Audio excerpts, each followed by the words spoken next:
Welcome to an episode of Daddy Consultants. Tonight, I'm here with, a first time on the podcast this evening, and someone who I'm very excited to talk to. I have been looking forward to this conversation for some time now, and I'm going to hand it over to Donald to introduce himself to the people. All right, well, my name is Donald Bonner. I have a channel called J&D, the Knuckleheads. Started that off on TikTok, and people find me on Facebook as well under my normal name, Donald Bonner. So it's still all my videos that I carry over on TikTok, Instagram, Facebook, and sometime YouTube. I gotta get on my YouTube game. I haven't really messed with that, but lately I have. So, but yeah, I like comedy. I've been doing comedy for a little bit.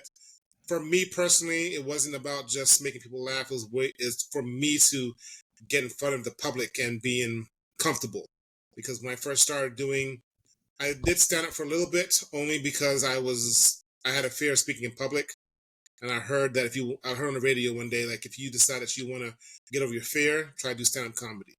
Oh. And I felt like, I'm funny enough. Let me just try and see what happens. I don't care if I get booed off stage, but that don't bother me. I'll just laugh off stage. That's the case. But I did it day one, and day one I got over that fear because my focus was now like, now I gotta make y'all laugh. How's that gonna work? So, but apparently I did pretty well. I did it for 6 months because it's a thing where we went to the Funny Bone in Richmond, Shore Pump, and what they asked you to do was they didn't ask you, but you volunteer once a month to do amateur nights, and for 6 months straight I decided to do that, and then I went back to school and stopped.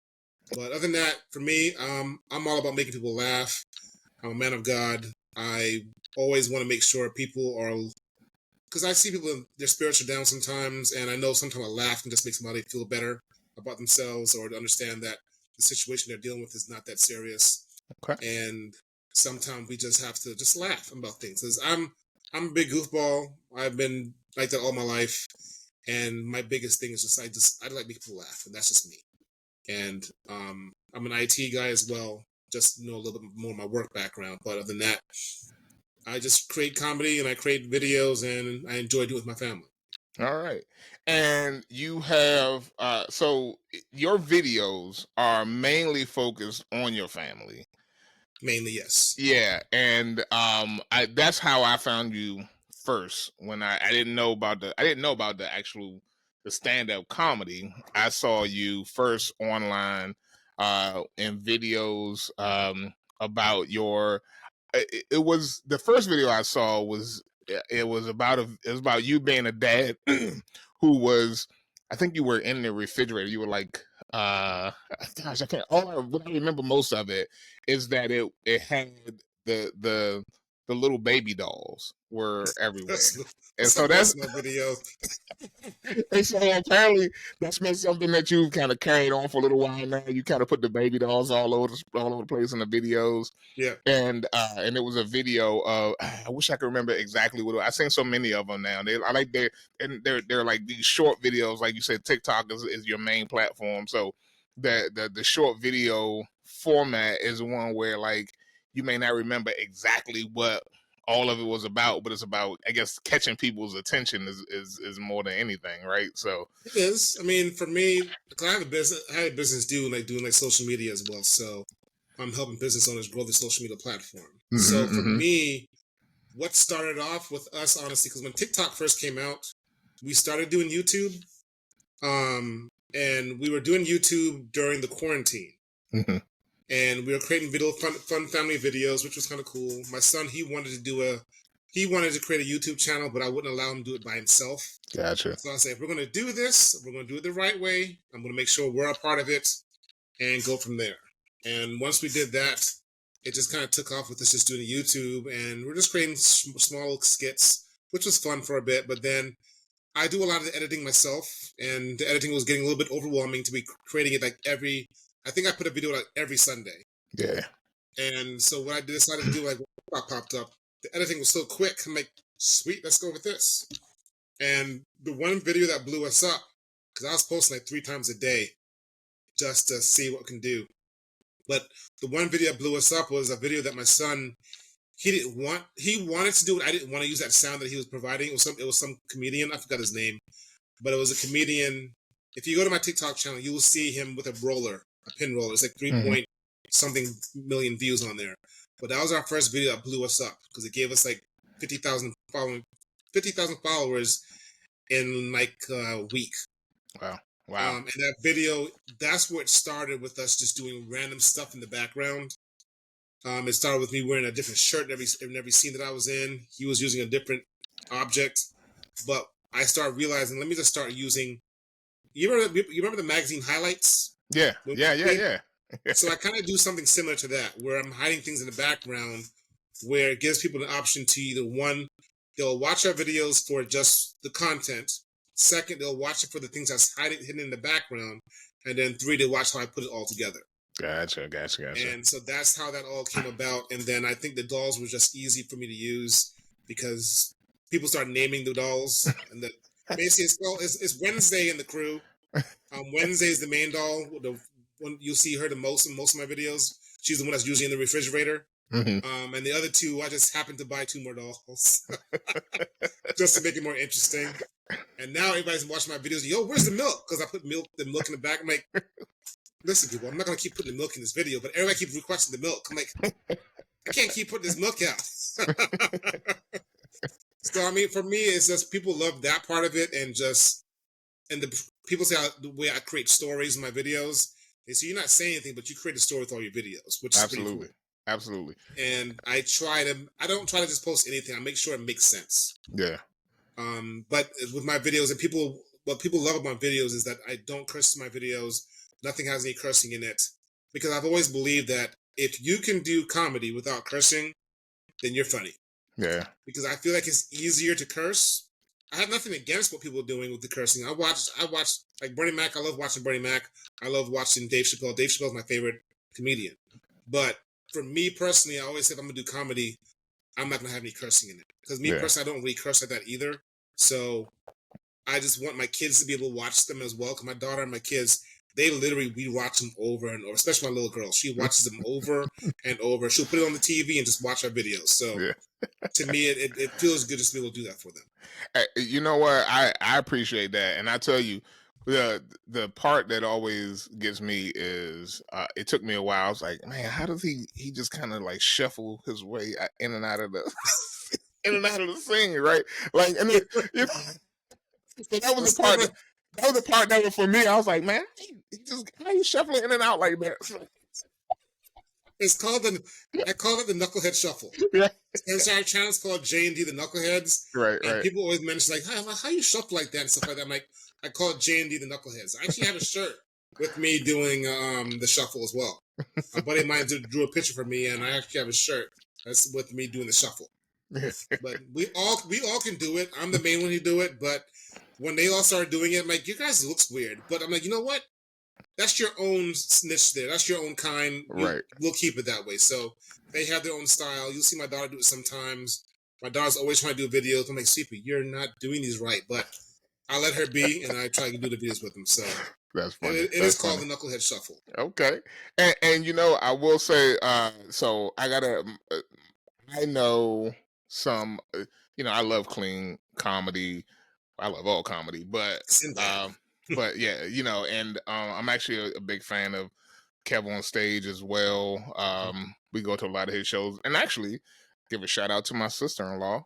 GL Douglas is a comedian, my sister-in-law. Okay. And so she does clean comedy as well. I know it doesn't, just because you clean don't mean you can't be edgy. Right. So that's always a good part of it also, and I think that's always a interesting component of anything that can be comedic, right? It doesn't have to be.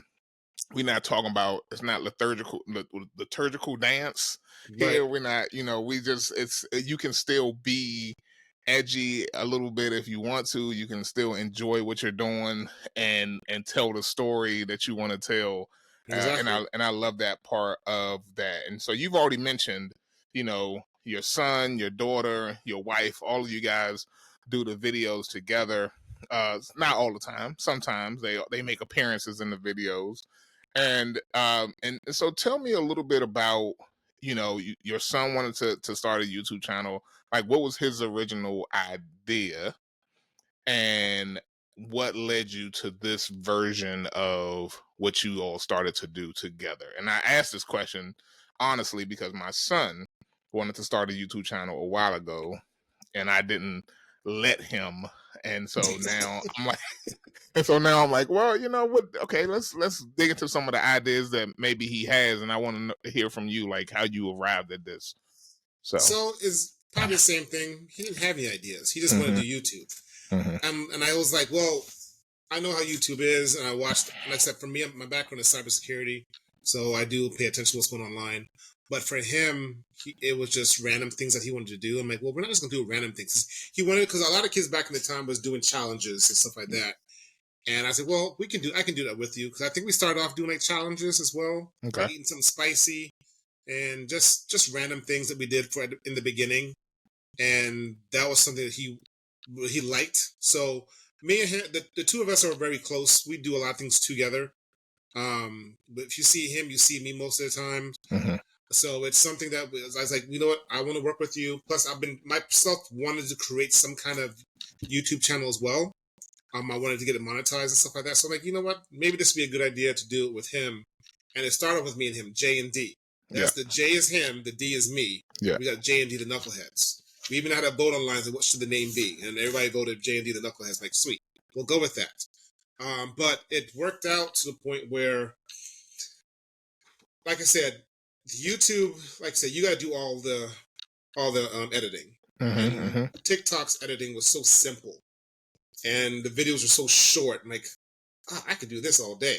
Right. All I had to do is learn the platform, and that's the reason why I posted 3 times a day. Because the reason I posted 3 times a day was to learn how to do the editing piece. I do know how to edit outside of the TikTok platform, but I wanted to utilize their platform to see what it's all about, because it was different. But I learned it quickly, and it wasn't hard at all. And that's where, when we finally did his video, that's what made us explode. But his ideas, I tend to like trump those ideas. I'm like, we're not doing that. Let's do this. And he's like, okay, but so he started off, I think he was about 8, 9 years old when we started off, or maybe, about 8 years. Well, it was during COVID, 2011. No, 2001. How old was he? 11? I don't know. But anyways, no, 2000, 2009. 2020 was COVID. Yeah, He was like 10 years old when we started off doing it. But his ideas was like, you're just doing random stuff. I'm like, let's come up with some ideas. We work together. We're going to do it. And usually when he listens to me, he goes with it. And a lot of things we saw on TikTok where you just basically copying the sound. I listened to the sound. I was like, all right, let's make it our own. I don't like doing exactly what everybody else is doing. Like, you see a lot of the trends people do. I don't do a lot of trends. If you see me do a trend, doesn't mean I just had no ideas. I was like, you know what, let me just see if this will work or not. 9 times out of 10, those trends don't work for us. They liked what we do. So we stick with what we do, what makes sense for us. If you see the dolls missing, that means I probably forgot. And the video was so good, I'm like, I'm not going to do this over just for the dolls. But then when I do that, the views are low. People are like, where's the dolls at? I'm like, all right, my bad. That's crazy. My wife, she's sick of those dolls. But for me, I feel like that's our brand. That's what works for us. It makes sense. Our followers like it. They enjoy it. But I say the concept of how we do it and come along with the ideas mainly comes from the ideas that I think of. They will give me ideas. I try to find a way to make it funny, make it work for us. And I can feel like all of us are pretty funny in our own ways. I try to get my wife to do more videos. It's hard to get her to do videos. So if you see her in a video, that's like a cameo appearance really for her, because I have to pull teeth to get her to do videos. But she's so good at it, though. Right. But for me, it's just the ideas that we come up with and how we do it. It's mainly the things I'm always thinking. And that's why everything's about family. It's because it's so easy to come with content when it comes within the family, and you realize the content I come up with, most families go through the same thing. Yeah. Sometimes I try to make it edgy. My wife, she monitors what we put on there. She's like, we're not doing that. I'm like, why? She's like, no, you're tipping. No, we can't use that. Too edgy, a little too edgy. Or a certain word. I'm like, you can't say that word. I'm like, but it's not cursing, but it's kind of is. I'm like, all right, whatever. So she's sorry, she watches what we do and make sure we do the things correctly. But from the J&D started with me and him. And just so you know, my wife, her name is Jaleisha. My daughter's Destiny. Oh wow, So okay. we're So it's all all J&D. J&Ds. Gotcha, So gotcha, if it's gotcha. just no matter what, so always be a J&D situation. Yeah, Because yeah, I'm yeah. Jamar, he's Don. I'm Donald, he's Jamar. She's Jaleisha, she's Destiny.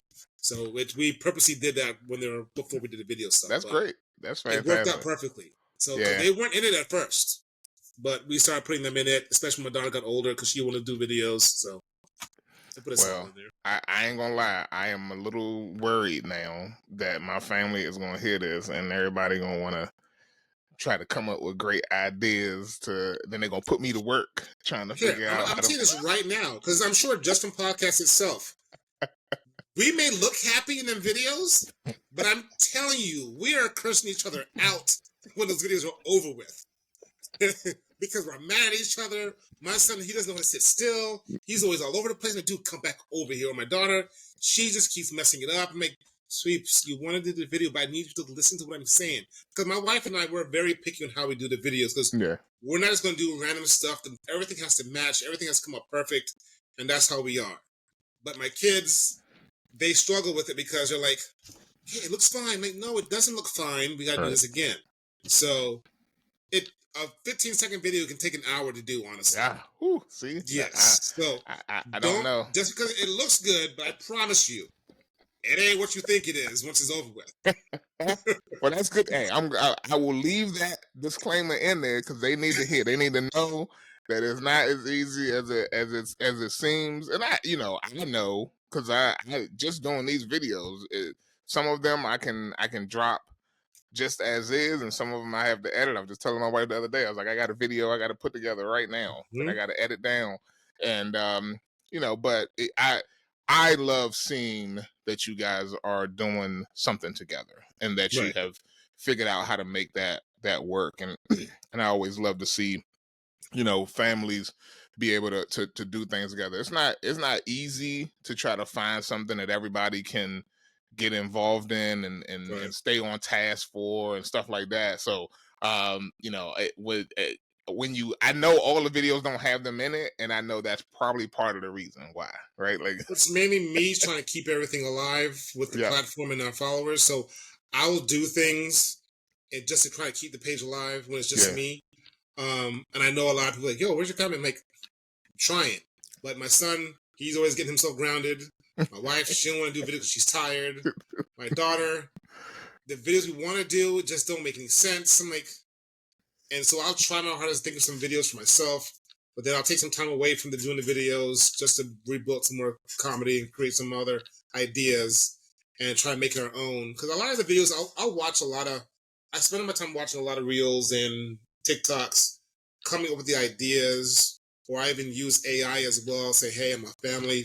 What are some of the craziest things that families go through and stuff like that? And I pay attention to those things, and then you know what? Let me try to do my own spin of it. And usually that's how it works. I mean, that's how comedy is. Comedy, people usually things that's involved with them, but at the same time they look at things that's similar to them and come up with other ideas. Because when I did stand-up comedy, I learned so much about that from just studying it. Because before I went on stage, I spent 30 days studying nothing but comedy. Oh wow! I watched all the comedians. Any comedian I'd ever watched before, I'll watch them. That's when I learned to love Dave Chappelle, because I really started paying attention to what he was saying. Right. Cause that's important to understand him. And I've never before I didn't realize how funny Richard Pryor was. I heard a lot about him, but I was like, really, it was kind of before my time, even though I was born in 1980. But still, just I wasn't into it. But for me, just listening to him, I get him. Bill Cosby, he was hilarious.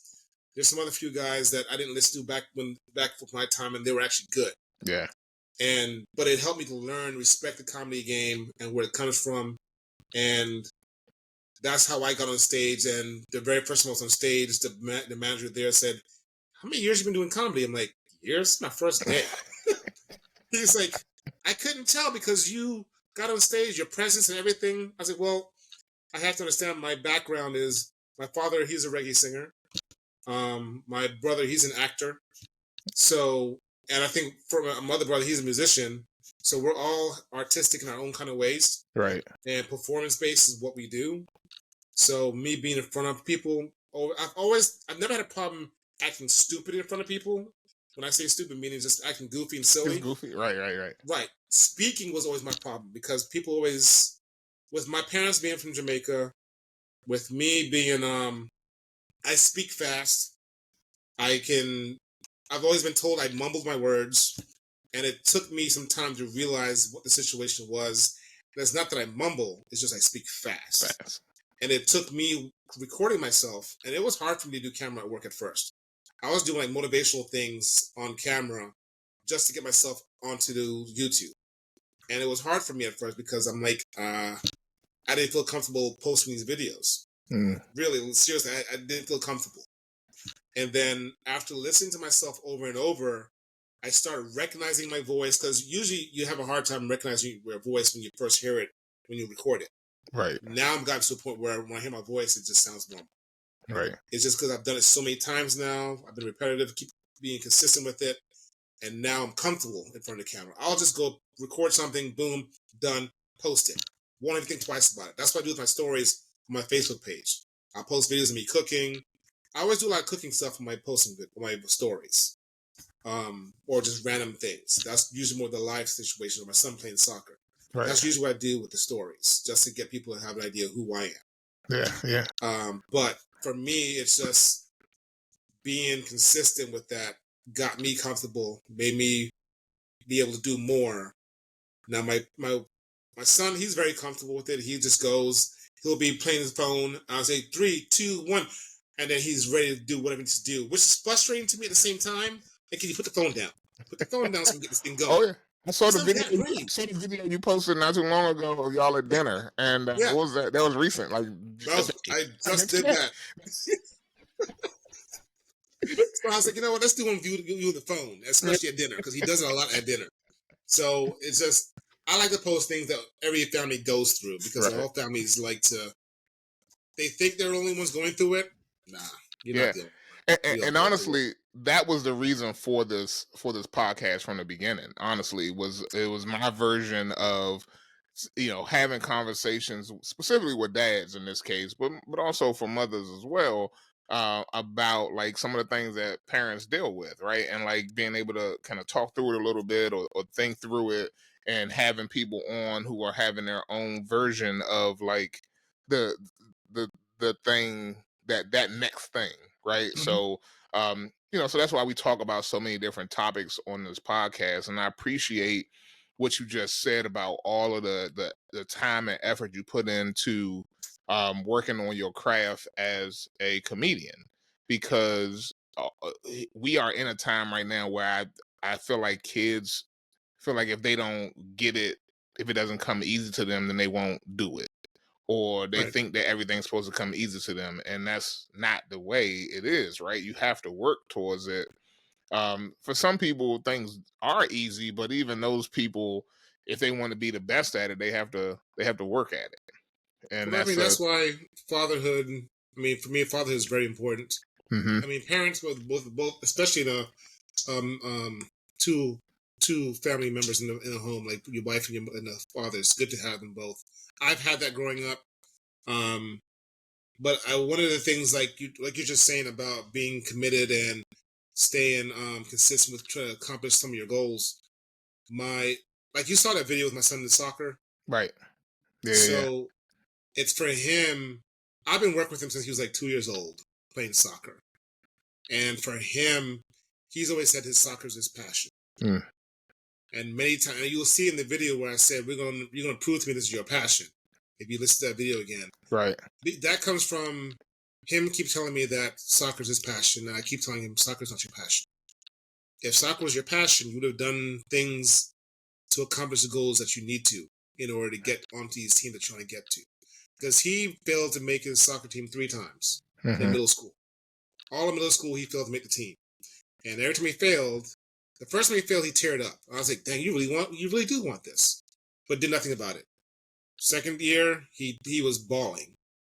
I'm like, dude, if you really want this, why aren't you doing anything about it? Right. I can't keep telling you what to do. If this is something you want to do, then you need to show me.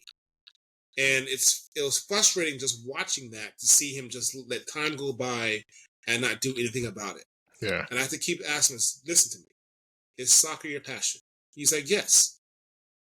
Are you sure about that? Because if this was your passion, the opportunities I give you, I bought you this. I don't know if you've ever seen one of these balls, a smart ball.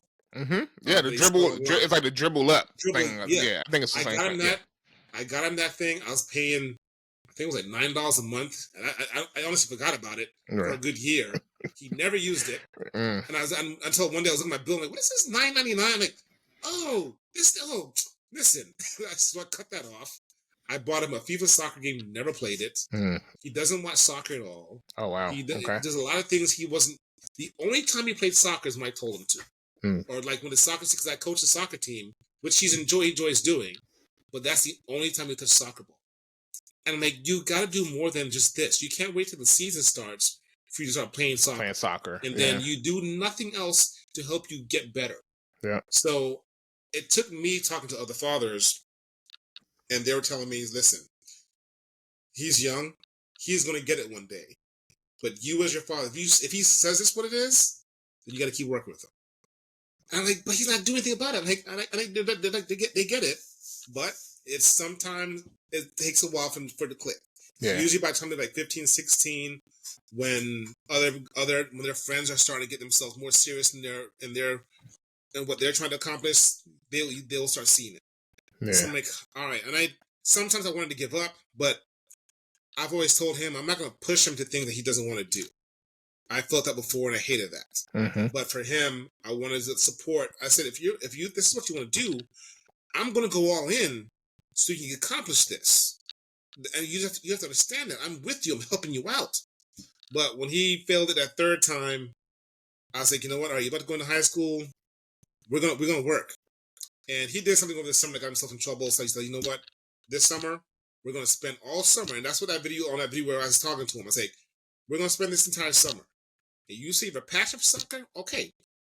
By the end of this summer, you're either gonna love soccer or you're gonna hate it. Because we woke up every day. We woke up Monday through Friday, 5 a.m. in the morning, and train. Wow. Monday through Friday. Did I like it? No. Did I hate it?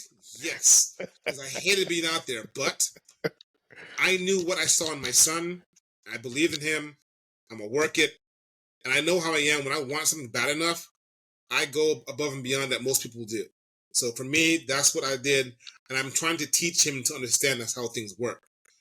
Sometimes you have to go the extra mile to make things, to accomplish your goals. And I did find some other trainer too, who actually really did make a big change for his soccer skills. And that for him really was an eye-opener for him. But he's a natural athlete, honestly. But doing all that, it got him into the league, and he finally got accepted to the varsity team his freshman year. Fantastic. That's fantastic. And that's just trying to tell him, see, that's the work that you put in. Yeah. If you do these things, I'm not trying to lead you in the wrong direction. I'm trying to lead you in the right direction. My goals for when you leave this house is when you leave this house, you're ready to go, prepared, and life is going to be simple for you. I'm trying to make it simple for you, but you're making it harder. Yeah. And I find most kids are doing that. That's what they do. Yeah. It's crazy because I keep talking to him. I was like, everything you're doing is what I do. You want to get into cybersecurity? That's what I do. You love soccer? That's what I love. And then I talked to one guy one time because I was telling him I was getting to the point that I'm about to give up on this whole soccer thing because he's not put the work in. It's always me trying to get him to that next level. And he said, I say, so your son said soccer's his passion. I'm like, yeah. He said, that's not his passion. His passion is you. I'm like, what? He said his passion is you. You said he does everything that you do. He got his black belt in Taekwondo. He's going into cybersecurity. He decided to go on his own. He decided he wanted to go to one of the specialty schools to study on cybersecurity. I was like, yeah, he's doing soccer with you, right? I'm like, yeah, you're his passion. And I'm like, I ain't gonna lie to you, that almost brought a tear to my eye. Cause I'm like, yeah, I didn't look at it. Yeah. It didn't register because I'm so focused on trying to get him to do what he needs to do. Yeah. But I do realize since I've had him since day one, people will tell you, it's like, you go everywhere with your son, don't you? I'm like, Yeah, it's my boy. That's my son. 'Cause when he was a baby, I took him everywhere. I was proud to have him around. It was my son. I did it, anything, anywhere I go. If I'm driving to Northern Virginia, Maryland, whatever, he's with me. And plus, that was another way to give my wife a break too. But I was always excited about it. Yeah. So for me, it's like to think about it, like it's starting to register. Like, yeah, that is what it is. That's what he's doing. You know what, Donald? I was going to say that Yeah, because I heard it when you started off the conversation. I heard it. Like I was like, yeah, he's interested in these things because you're interested in these things, right, and he wants to see that you are the things that you're excited about. Like makes him excited, and that's why he right. wants to. And that was, and so and so when you said that, I was like, man, yeah, that's exactly what's going on. I was like, I'm not sure. I'm not sure that's not my kids, but Right. that's definitely your son, and that's fantastic, man. I think that's an amazing, um, like an amazing relationship that you have Mhm. with your son. That he is and you also know that he's not a natural athlete, but he's willing to work at it because No, no, no. he He is a natural he's athlete. a natural That's athlete. what I'm they sorry, told me. Yeah. I misheard that. I misheard that. So, but he's willing to work at the thing that you love, so that you guys really essentially so you can do it together. Right. Honestly, like Because getting up at 5 o'clock in the morning, that was never a problem for him. right, He was like, "Cool, let's go." I'm like, yeah, yeah, yeah. "Okay." Yeah, I mean, I believe there's probably a word in there for me as well, in Mhm. terms of like, understanding what I can do more of with my boys. I never was I was a football player, and I have no intention on letting my sons be football players, but there is something to be said about figuring out how to engage with them in a meaningful way, and I think you've been able to accomplish that. How old are they? I have a 8-year-old and an 11-year-old, so we So working. I'm gonna tell you right now, you haven't seen anything yet. Hmm. Because when they said terrible twos and terrible threes, nah, they ain't got nothing on teenagers, bro. Because teenagers is like, oh, I know, I know. The 11-year-old is already feeling himself. I mean, we went on a no, trip. they And, do things. I tell my son all the time when he does something like, "I'm gonna punch you dead in your chest yeah, if you don't just." He's like, "Dad, like it's not that serious." I'm like, no, it is that serious. Like you're not. They man, they'll push buttons, and it's like they'll push it and they'll press as press hard as it. possible just to Mm-hmm. Mm-hmm. and Yeah, just to get yeah, to you. yeah. And it's for you to just understand where they're coming from. And I'm learning to stop saying certain things as in like, see, back in my day, you guys, you have it so much easier nowadays. And what people tell you all the time is like, because I had to talk to my brother one time because he doesn't have any kids. Mm. And I talked to him, I say, do you remember what it was like as a teenager, how mom and pops was always messing with her or talking about certain things? He's like, one thing you shouldn't tell him is like, he has it easier because he doesn't know what struggle He is. doesn't know what struggle is. Mm. He's never lived it, he's never seen it. So for you to tell him that, it means nothing. Yeah, yeah, that's true. And you just have to work with what you have and continue being there. That's all you can do. I mean, everybody tells me that you're trust me, you're a good father. Just you find another way. You don't need to keep telling him he has it easier because he Yeah. doesn't know what that is. Well, and His struggle is his struggle. yeah, and they are starting from a different place than where we started from. Right. Yeah, I was also born in 1980, and you know what I'm saying, whatever your situation was, it was very different than Yeah. what the kids are dealing with now. I mean, just thinking about how we communicate with each other, right? Like we had one line in the house, and One TV in the one house. TV in the house, right? And so there wasn't, and so just that level of the level of interaction that we had with each other was created because there was no other places to interact, right? Like Right. you needed to be physically in the same place with each other, and when you were with your family, you all got together and watched TV together. Like Yep. it wasn't, this was so like just the amount of communication or lack thereof, depending on your family. Mine was lack thereof. I mean, Lack of country. we were there, but there wasn't nobody saying. I mean, you know, there's things that I didn't learn till I was well into my adulthood because we didn't Oh, talk about certain things. But right. like we are in a time where the kids get access to so much so early that the worst thing we can do is be like, well, you don't need to know about that yet. No, they already Right. learning about those things. So how can we? Yeah, and that's not me. I can't. I'm like, if you're talking, we're gonna talk about it. We're gonna Right. learn it. That's right. There's certain things like I allow my kid to watch things. I'm like, listen, me hiding things from you, it's not gonna work. Because I remember how I was a kid. My parents say, or my mom, it was mostly my mom. My father was just like, yeah. So my mom was like, don't watch these things. But I still ended up watching it. Yeah. She wasn't around. I was at my aunt's house watching it, or I was downstairs in the basement watching it. Me and my brother would sit there, but she shows up like, turn it off, turn it off. That's what you did. But I didn't want my son to have to do that. So I said, listen, you can watch it, but just as long as you watch it with us, we're cool. And Yeah. he liked that. And it's open for him. And he doesn't feel uncomfortable showing us things that when I was younger, I would never show my parents. Mm-hmm. But him, he shows us like that, look. And we'll laugh and like, okay, cool, whatever. But I was simply just be careful. You don't need everybody don't need to see this. Right. So there's things that you do with your kids that you learn from when you were from your childhood that I knew I was a very sneaky kid and I didn't want my kid to have to sneak. I want him to be open. I leave it open to him. I always tell him, listen, if there's every day you want to talk, where I just need to take my father hat off, do it. You can't get in trouble for it. And I leave that to him. I say, he's never taken advantage of it yet. But I always tell him, I say, I'm always going to be here for you. I'm going to always answer the phone for you. Because there's times where when kids grow up or when they become adults and they feel that they can't talk to their parents Mm-hmm. or they know for a fact their parent won't answer, I always tell them, say, listen, I may not agree with everything you do in life. You may have done something so bad to the point where it's like, I don't want you in my house. But one thing I'll always do is answer the phone for you. Because no matter what, you're still my son no matter what. But I'm going to always answer that phone because sometimes you need somebody to talk to. Right. And if you don't have someone to talk to, things can be very hard for you. And one thing I'm always do, I'm going to still be a father to you. I'm going to always be a father to you.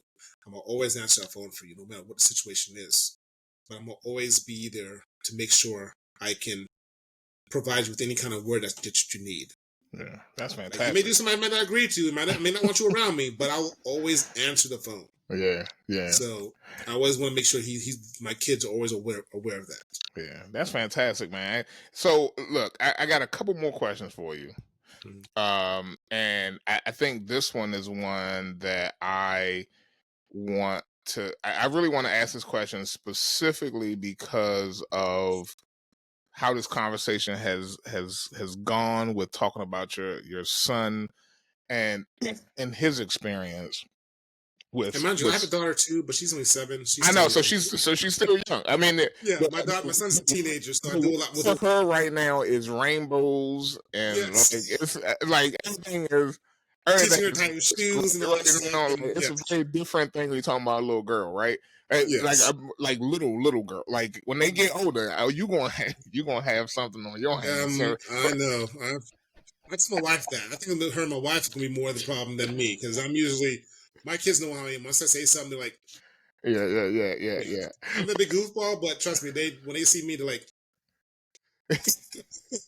So go ahead. So the question is like, what are some of the important lessons as your son is reaching high school? Like, what are some of the important lessons that you have kind of as a man, as a father, that you hope to or are currently trying to really impart onto him at this point? And I know we talked about some of it, right? Like it's that hard work, putting in the time for your passion and things you're interested in. But are there any other things that have been really important to you as a father to be able to talk to your son about right now at this point in his life?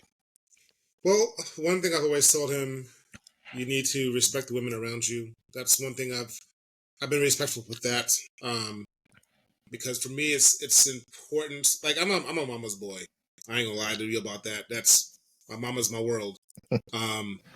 But I've always told him the one relationship you don't want to ruin is your mother's. You and your mother's relationship. I always tell him, it's like, me, don't ever worry about me. Me and you, we'll figure things out. It is what it is. But when it comes to your mom, because I know women can be a little bit more emotional and can hold on to things a little bit more. So I say, one thing you want to make sure is your relationship with your mom stays there. Don't ruin that. Don't mess that up, because your mom loves you to death. You guys annoy, because to a point they annoy me in the house. They always run around chasing each other in the house. It's so frustrating just watching them do it. But my son can be very annoying with things at times. But the importance for him is to make sure he respects his mom, protect his mom at all times. I say, I may not always be here, so you have to understand that the things I'm teaching you now is I want to make sure you're ready. Right. It may seem frustrating at times, but I need to give these life lessons. You sitting here asking me today, hey, Dad, I need help putting this kite together. Have you tried? No. So what are you waiting for me for? Can you read the instructions? But I want you to do it. No, that's not the way that works. I need to see you make the effort. When I see you struggle with something, then I'll step in. But you didn't even try. Or even yesterday, I had to put a lawnmower together that we had. I said, no, go and put it together. What? Mate, put it together. Or he mows the lawn. I have him doing things around the house to understand that things don't come easy. That's right. You got to put the work in. Understand what your parents are doing. You're thinking we have all this time to do these things. Okay, well, I'm teaching you now. Go and do this yourself. See if you can do this. See if you can figure it out. If you can't figure it out, let me know what you tried before I even give you an answer. And for me personally, I'm starting to understand things now, especially with my father, because I tell him all the time, thank you. I didn't realize what you were doing. I'm just thinking you're just being lazy. No, that wasn't you being lazy. You're just trying to teach me how to do things for myself. Yeah. And I'm learning that with my own kids. And I'm like, dang, now I get it. Because I feel like not until you actually have kids will you ever understand your parents. Yeah. Yeah. If you don't have kids, you're not going to understand your parents. Right. Once you have kids, you're going to start understanding what your parents were going through. Like, let me rephrase it. You may understand your parents, but you're not going to know what your parents are going through until you actually have your own. Absolutely. And I look back at my parents who, like I said, they're from Jamaica. I'm first generation here in America. And to where I've gotten with my wife, we've done very well for ourselves. I said for us, it was a love for my family that kept us going. And we had to figure things out. But understanding that I want my son to understand that life can be a challenge, it can be hard, but I'm trying to give you all these life lessons now at a young age. You can still have fun with your childhood, of course. I want him to enjoy his childhood. I want him to remember his childhood, have fun with that. But we like to travel, we like to go places, we like to do things with them. And my wife, she's big on family. Mm-hmm. She likes us doing things together. We do art night together. We'll do all these different game nights, all kind of things. I tell my wife all the time, don't pay attention to me. I may kick and scream saying I don't want to do it. But once we do it, I'm like, you know what? Thank you for bringing me along with this.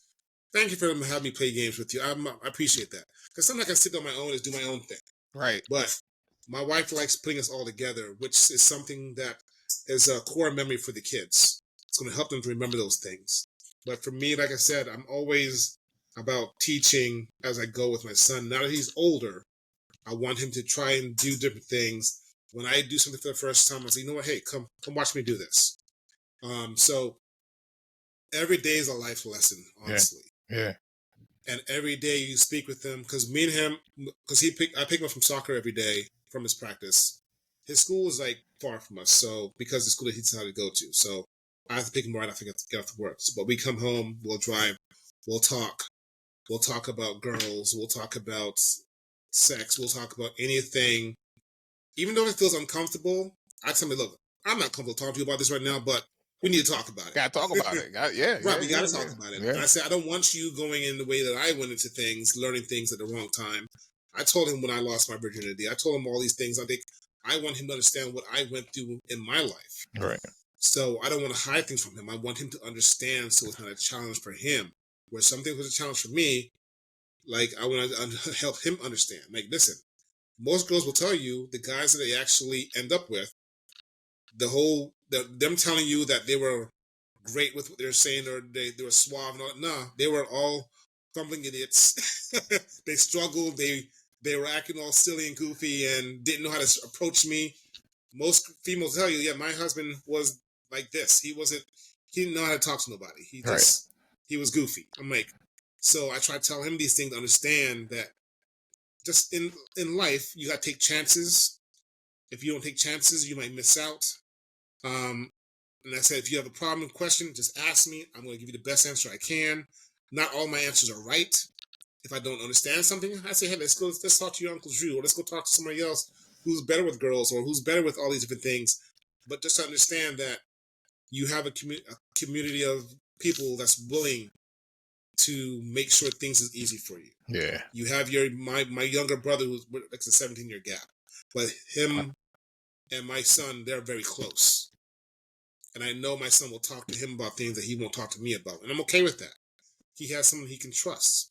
He has my brother who's a big time musician, going Christian music, all that stuff. He take him to church with him.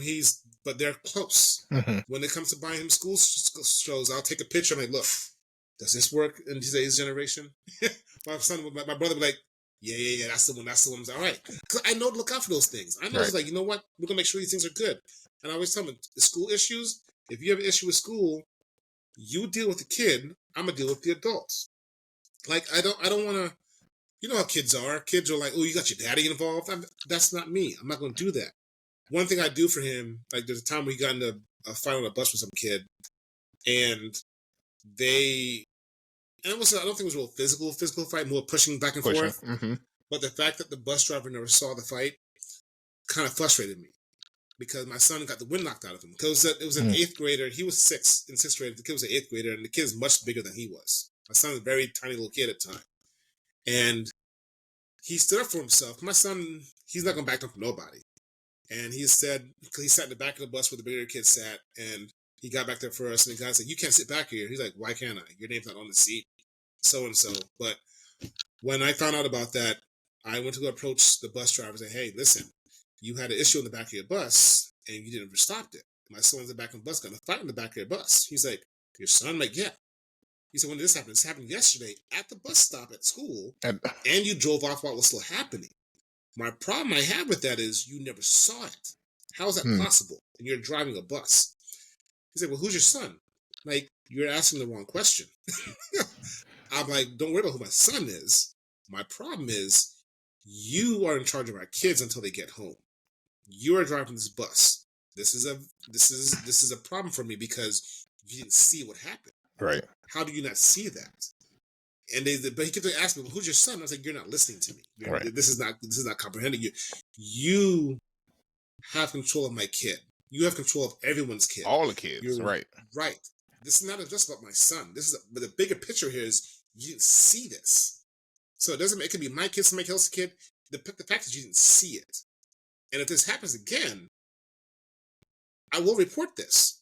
But I'm telling you right now, the safety for our children is in your hands. Mm-hmm. And he told me he was new. Man, it doesn't matter how new you are, whatever it is. And this man got a Redskin cup as well. Yes, sir. But it's just like the importance part of it is you need to pay attention to what's going on when this situation is happening. And they say, okay, I can respect that. But who's your kid? That doesn't matter. Doesn't matter. Don't worry about who my son is. Right. And that's why I tell my son all the time, my goal is not to embarrass him. Mm-hmm. My goal is not for me to say, hey, well, your father saved. No. My son knows I have his back. But I can do it without people knowing. Right. I'll take care of the adult part of things. You handle your own. When it comes to your kid, you handle that. But when it comes to the adult part of things, I will make sure that you're safe and make sure that things don't happen. Yeah, so, that's the hard part that I have. My son, I work at a private school. My son goes to the school. Yeah. And so I don't have that separation, which I wish I did, so that I could be a parent sometimes and not also be the administrator as well. And it does make it very difficult. And I think about it all the time. And I look forward to the day where they don't go to my school. Right. No, I can understand that. I mean, just me doing soccer, I can see that too. But most of the kids have been with me, and they know I don't show favoritism towards my son at all. So right. It's a hard thing to balance. People are like, why do you don't ever talk about your kids? Well, y'all see them. Y'all don't need me to talk Right. about them. Like they do their own thing and they know what they're not supposed to do Right. at all times, right? That's what we really focus on, what they're not supposed to do. So, Exactly. but yeah, man, Donald, this is I almost hate to let you go because I could do this forever. I could do it not forever, but for a while, a I while do have a longer. I question. could. I do have a question for you though. Yes. So you, as a father, Mm-hmm. because like I said, I like getting different opinions or different ideas from other fathers as well. And your approach to fatherhood, what is your goals and what is it you're trying to accomplish with your kids? Oh man, thank you for asking that. First I'll start quickly by saying one of the toughest parts for me is that I did not grow up with my father. Okay. Okay. So so I have been starting from a place of learning from other fathers around me over the years of like how it should be done. So I catch glimpses of things from other people, but for me, one of the most important things that I always tell my boys is that um their character is really important. That's true. It is there are a lot of things that will happen in your life where people are asking things of you, either for you to do things or they're expecting something from you, or they're listening to you, right? And in those moments, oftentimes it's not about what you know, Mhm. it's about how you carry yourself. And so the character that you have is so important because that can be the reason why people choose to hire you or work with you or be around you. And so, thinking about like who you hang around, the way you present yourself, the times when you choose to not be truthful, Mhm. and how that factors into the people around you, including your family. That's all very important. So the character, the integrity, like those are things that we work very hard on in my house. And I don't know, it's hard for them as young boys. It's still kind of, that's a very intangible thing for them. But I explained to them, I'm like, you get in far less trouble if you tell me the truth Right. than if I find out that you've been lying to me, right? Like, Yep. because now I can't trust you. Right. You if you do something, you break something, something happens, like it's easier for me to get over it Right. if you tell me, Daddy, I broke it, or Daddy, I forgot X, Y, and Z, than for us to get to the place and find out I don't have my cleats. Well, That's important what you said there. I didn't want to forget it. But you said the fact that, and that's something I probably need to use too, because when you said it's easier for you to get over it if you tell the truth, because that's one big always thing I've always told him. I say, listen, one thing you don't want to lose is my trust. Don't lose my trust. If I can trust you, I'm gonna always have your back on certain things. But the minute you start lying to me, it's gonna be harder for me to trust you. Yeah, yeah, But that right there is important to say, because that sticks, because you're saying the fact that it's easier for you to get over something, but when you lie, that makes things so much harder for you, and yeah. that I can respect that. Yeah, that's a very big deal for me. And and I also believe, when you were talking about the having them do chores and things like that, and like seeing you do the things, like that piece is important. I tell my boys all the time, like, look, guys, this is your house. This space is your space. The things that we have, they are yours, right? You didn't pay for them, but the things that you will start to pay for in your life, like those are your things. You need to take pride in them, and that means, I had my son, and maybe I did it a little bit earlier than you did it with your son, but I had my son cut the grass at the end of the season last year. I mean, he destroyed my grass, but but he got out there and he did it. Like I was Right. there with him.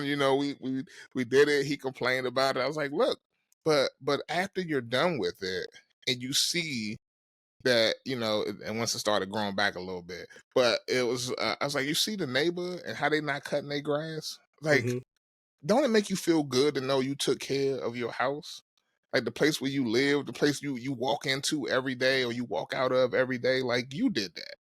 Right. And the better you get at taking care of your things, your room, your house, your clothes, like whatever you take, like the things you got to take care of, like you take pride in that. Like that, those are things that are meaningful to you, and they should be meaningful to you. And we talk about that all the time as well, right? Because it's very easy in my opinion, it's very easy for young people to not care about things that they didn't have to work for. And he won't have to work for this house. This Right. house is his. But Right. I need him to understand that he should have pride in it. You know what I'm saying? From the time he wakes up in the morning and takes out the trash, or the way we you know don't walk around kicking our feet up on the wall or on the furniture. Like, just take pride in it, take care of it. And that, so those are just a couple of the things that I think have kind of been at the forefront right now as I Right. talk with them as young boy. My 8-year old, it kind of, I guess it's rainbows for him. Like, that's really because in his mind, like, the world is, everything is easy. But my 11-year-old is a little bit he's an interesting one because he's actually more mature than most of the other kids, even in his class. He's a big kid. He's already taller than his mother, but his mother is short, so that, I mean, but so he's always been a kid that has been seen as more mature and bigger than the other kids, and that's something that I worry about all the time, because I do want him to be treated his age Right. and not his size. Now, That's that's, hard. yeah, it's very hard, especially with a little boy color. Sometimes, it's when he's bigger. I don't want him to be seen as being able to handle things more than maybe he actually can. Right. So I just try to be very cognizant of that as well. So Those things are important because, like I said, you can't help the size of your kids or the things you got to deal with. All you can do is make sure they're confident in what they're doing. yeah, And for my kids, I pray with them every day to say, "Hey, listen, I say God is with you at all times. Make sure that you reach out to God at all times because He will always be there for you. hmm, If I'm not around, you will always have Him, and things will fall into place the way it's supposed to. yeah, If things aren't happening the way you want it to, be patient. Is either you got to put that work in, or maybe it's not for you. But 9 times out of right, 10, when there's something you want and you're not working towards it, you're just not making that effort. You got to put forth effort, and things will get hard sometimes. Not everything will be easy, and I think he's learning that through high school because things were easy for him in middle school. Now things are like more challenging with him doing these other classes. It's like he has to put more work in it. He said it took him some time to get organized. He's like, I see it now. I'm locked in. That's exactly what I'm locked in now. good. I see it now. But so that's good. So That's what freshman year is for. That's right. yeah, and most of the parents will tell you to listen because I reach out to their parents, the teachers all the time, and I say, listen, it's his freshman year.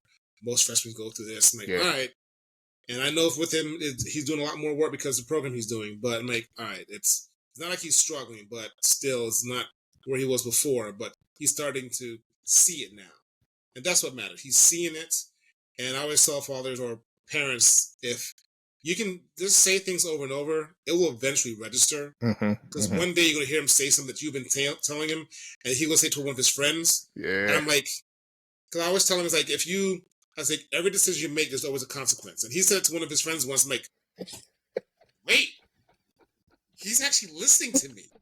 Oh, I was like, okay, all right. So that tells me I just got to be consistent and be there and understand that you're not going to be the perfect parent. right, No parent is perfect, and there's no manuals in how to be a parent. I mean, there are, but every kid is different, right, and right, everything's going to be treated differently. right. And I even tell him that, listen, I'm a father. I'm trying my best. I'm doing what I know or what I feel is the best for you, Yeah, and I give you the opportunity to speak up. But understand that everything's not going to be perfect. Everything's not going to be easy.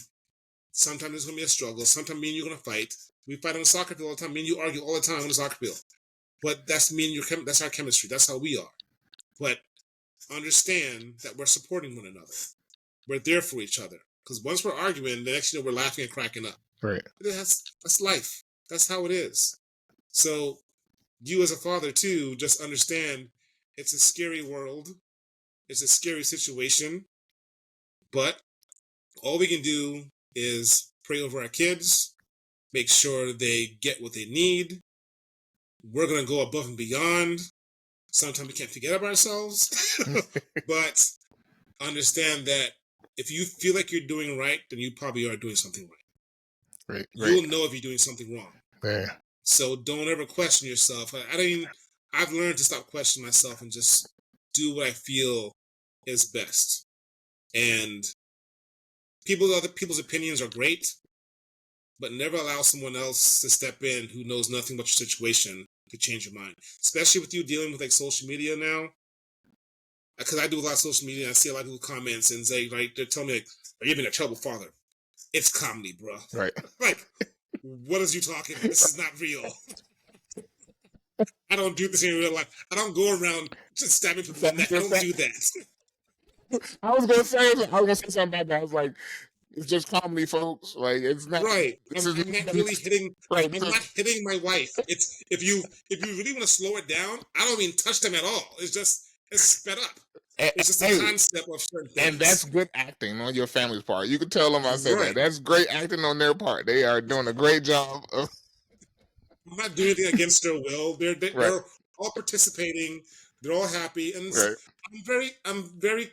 I don't do it with my wife and I haven't done my daughter at all, but I done my wife a couple of times. Like, kind of look wrong. Like, I don't look. I want to do with her anymore.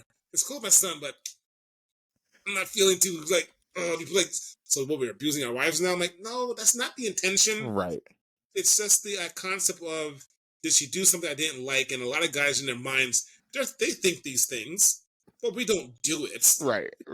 That's the comedy part. Right. It's kind of almost like dark humor at the same time, but that's just comedy. Right. And people are so sad of comedy nowadays. Like, yeah, you can never make everybody happy. So, yeah, that is definitely the case on the internet for sure. You cannot make everybody happy. If you feel like you're doing the right thing, just keep doing what you're doing, because people are going to have their opinions. And I remember one guy told me, I posted something one day. He said, "Why do you keep posting this terrible food on your Facebook page? This is how you lose a follower." I got a lot of followers to lose one because of something I did.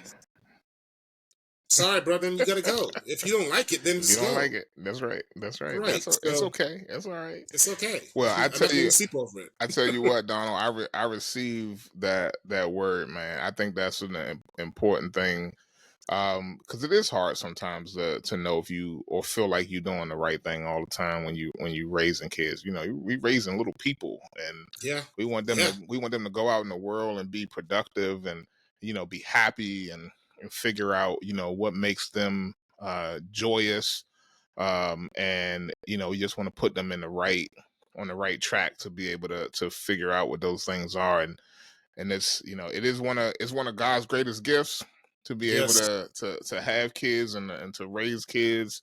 But it's also one of his biggest jokes as well, because it ain't easy. Like, no, it's not. It's like, hi, you wanted kids, now let's see how you. Look at all the gun I got. Like seriously, this is what you gave me? You made it like this though? Well, this is the exact copy of me when I was a kid. Why are you doing that exactly to me? Right. When I hear him say certain things, I'm like, man, that's exactly something I would have said. That is the hardest thing to hear, because I'm just like, yep, it humbles you. It sure does. It sure does, man. It is. That is one of the hardest things to hear, and both of them, and my boys, both of them do it to me, and I was like, yep, I can't help but to laugh at that, because I sure would have said the same thing. My son is a talkative one, and he always gets in trouble for talking in school. But I was a quiet kid. I was a quiet, shy kid. Interesting. And for me, that's where me and him butt heads. I'm like, just shut your mouth. It's just that simple. Right. Why are you talking? Like, it's not that hard. Be quiet. And the teachers, his high school's like, well, we have a problem with him talking in class. I'm like, tell me something else new. He's been doing this since preschool. So other than that, what else is the problem? But I don't even address that. you were the middle kid, right? No, I'm the Oh, oldest. you're the oldest. You're the oldest. Mm-hmm. Okay, interesting. Because I thought, I'm the oldest of my parents' marriage. Because I'm used to the middle kid being the one to just be like they just do whatever they Nah, you know. I'm the You're the oldest. oldest, and well, I'm you the know, guinea pig. that's right. That also that makes sense too. That makes sense too. My oldest is the rule follower. My Yeah. youngest is the rule breaker for sure. But yeah, it's like I'm like I don't even know. Yeah, I don't know what they are yet. I mean, Oh, my okay. son's he's No, the one who like to take chances. Okay, He pushes okay. buttons. Okay, I and maybe it'll change for me, but I look at my boys and I'm just like, yo, y'all just be. One is he's my oldest. Trey is always the one that everybody relies on, and when he Mhm. does something wrong, it's like everybody looking at it, and I was like, Right. son, you got to remember, like people watching you, son, and I hate Mhm. that for you, but it's true. People expect It's you to true. be the leader, you know. So, and my little one, you get away with anything. Yeah. Yeah, I mean So, that's my 7-year-old, but yeah, I feel like sometimes she can be spoiled. Sometimes I'm like, yeah, yeah. but it's not me spoiling her. I'm like, I'm not spoiling her. Right, right, But right. I mean, Well, it's the younger ones make it harder for you sometimes that's because true. you don't have the same energy you have with the first That's one. So absolutely 100%, 100%. yeah. Because I just, I mean, like, look to his older brother and be like, can you please take care of this? Can you? Right. Well, man, this has been fantastic. Like I said, I could do this forever. I could do this. You know, I would love to have you back on at some point as well. I'm just going to throw that out there now. Sorry it took so long. Oh, hey, look, hey, we got lives. Yes. And even if we didn't have lives, the kids take our lives. So Yes. they want everybody else got something they want us to do too. So, Right. but I have one last question for you. It's a fun question. I like to ask. It's changed slightly since the last time I asked it, but I would love to know if you had to choose a fictional father that you consider yourself to be most like, and it could be one that's on this list or it could be one off of this list. But I'm gonna give you a list of several. Okay, I got Fred G. Sanford, Uncle Phil, James Evans, Carl Winslow, Heathcliff Huxtable, or Andre Johnson. Which father would you consider yourself to be most like? I always want to say the dude from I mean the Waynes from My Wife and Kids. You know, I forgot to put him on here. Michael Kyle. Michael Kyle. Michael Kyle, yeah. Yeah. I'm more like him. Okay. Like he has a serious side, but is always goofing off. And does the way he looks at his son, I do the same thing I do my son. Like, really though? Nah. I can be very sarcastic. Like I don't. Carl Winslow.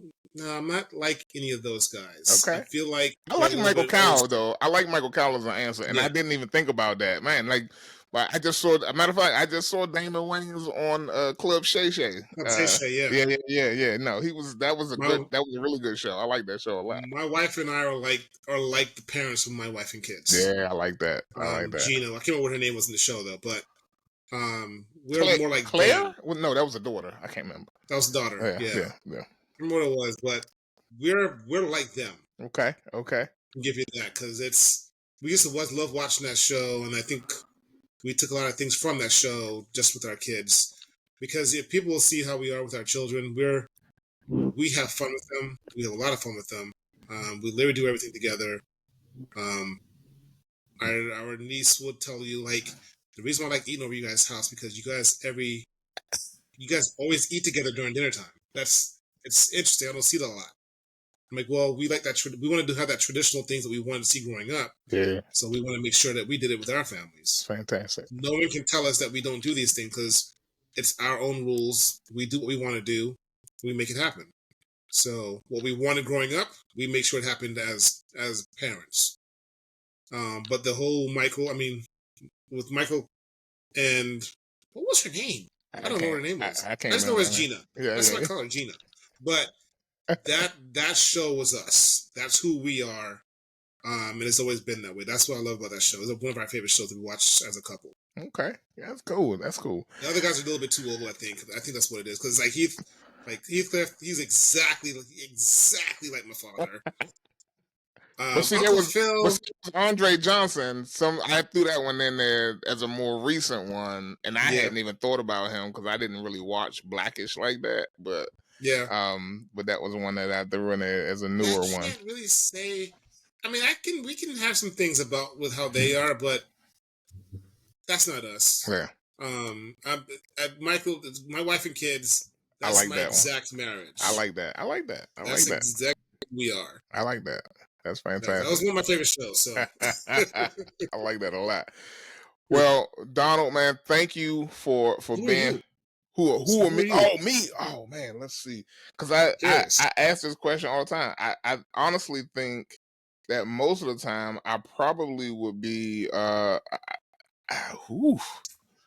might, you know what? Sometimes I feel like no. Oh, I am not into I'm not into fashion and stuff like that. Yeah. Like, nah, I actually think I'm more of a Uncle Phil kind of dad, and I try not to be sometimes because he yelled a lot. Oh, listen, and that's been something I've been working on. My kids make my Jamaican accent come out. And that's been one so I think that's where the question came from for me, was like, ooh, I think I feel myself as a Uncle Phil. I wanted to be Heathcliff Huxtable because that's what I grew up with, being like, ooh, I want a dad like that. Like I wish my dad was like that.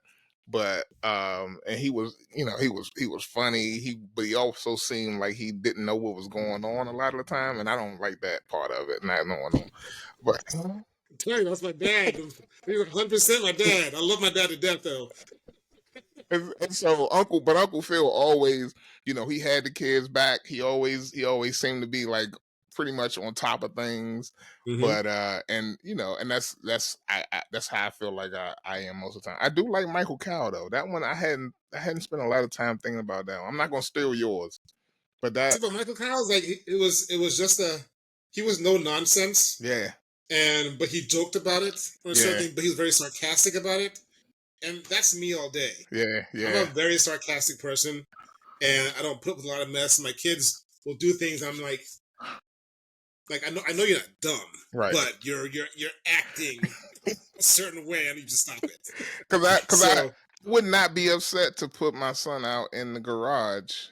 If I had to, it's like at the moment. Well, we all have our own things to say, because I myself say something, and I was like, your face looks like that. It's like, stop it. It's this thing that we all do, but we all do it to each other. And people that, you let your son talk to you like that? No, we all do it. It's something we do. A little joke. If you say things like, you smell, we're like, your face smells.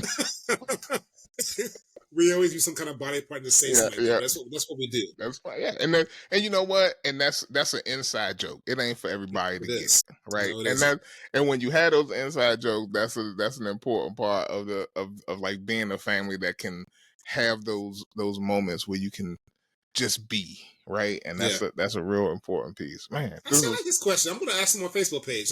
I'm always trying to put random questions out there. I'm like, I got to put that out there. Yeah, I like that. I like that question a lot. Please, I'll check it out and see how it's going, what other people answer from it.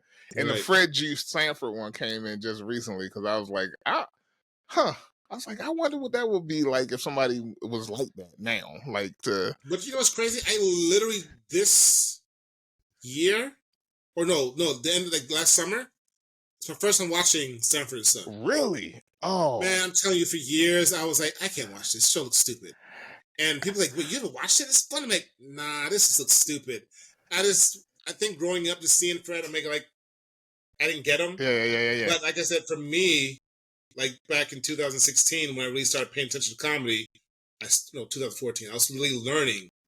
And I was like, I gotta give these people a chance. And everybody's been telling me, yo, Sanford Son is fun. I'm like, how? Stupid. But I finally watched it.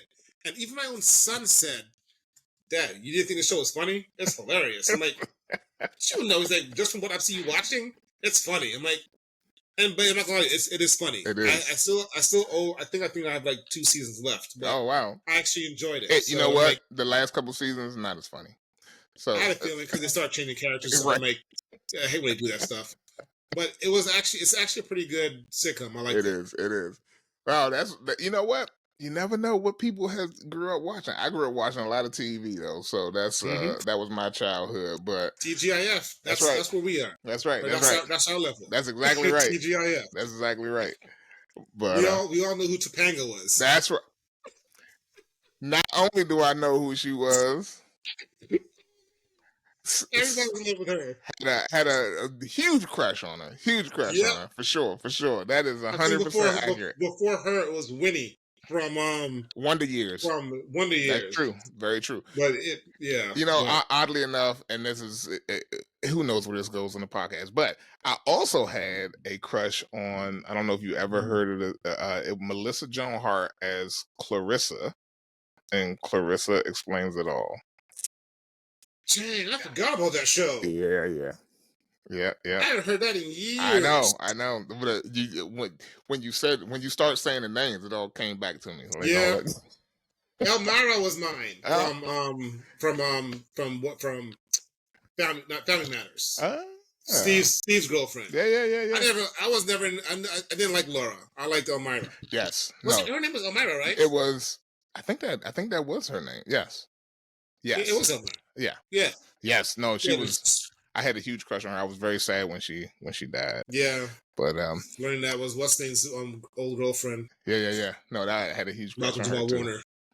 That's right, man. Well, Donald, thank you for this time, taking this time and chatting with me, man. This has been fantastic. Yeah.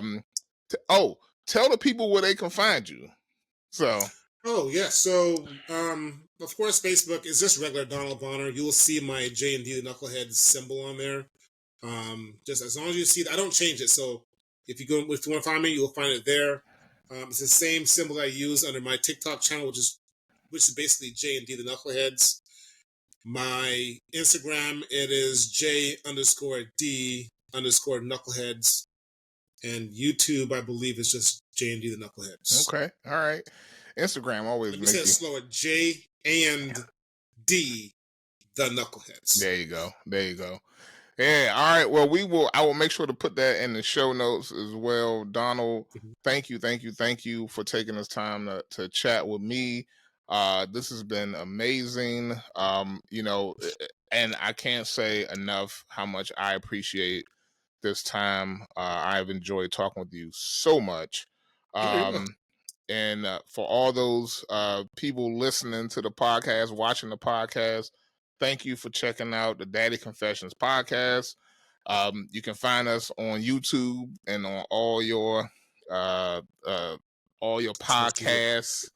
You know, you can Spotify, and do they even have Google Podcast? I don't even know, but Spotify. Catch us on Spotify and YouTube, and you can listen to all the old episodes and check out all the upcoming episodes. Like and subscribe, do all the things. Love to hear more from you. Check out Donald's social media as well. Like and subscribe over there as well. Appreciate that. Yeah. And again, thank you all for listening and watching. Peace. All right.